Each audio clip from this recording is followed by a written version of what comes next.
കൂട്ടുകാരെ, ഇത് ഞാൻ വീണ്ടും എത്തിയിട്ടോ. പിന്നെ മത്തങ്ങയും കൊണ്ട് പയറില്ലാത്ത എരിശ്ശേരി ഉണ്ടാക്കണം ഇതാട്ടോ. മത്തങ്ങ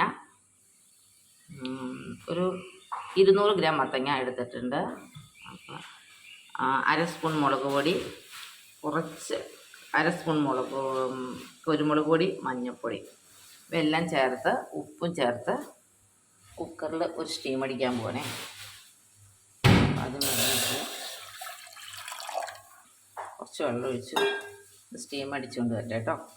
അപ്പോഴത്തേക്കും ജീരകവും തേങ്ങയും കൂടെ അരയ്ക്കണം. പിന്നെ തേങ്ങ കടുക് പൊട്ടിക്കാനായിട്ട് വേവിച്ചുകൊണ്ട് വരട്ടെ കേട്ടോ.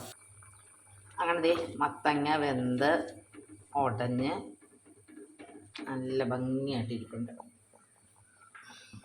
അപ്പോൾ ഞാൻ ഈ ജീരകവും തേങ്ങയും കൂടെ ഒതുക്കി കൊണ്ടുവന്നിട്ടുണ്ട്.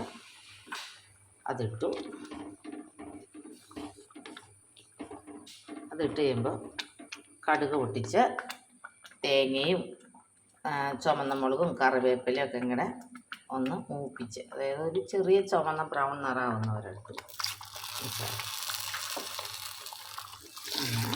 മത്തങ്ങ എരിശ്ശേരി റെഡി. പയറൊന്നും ഇടാത്ത മത്തങ്ങ എരിശ്ശേരി കേട്ടോ.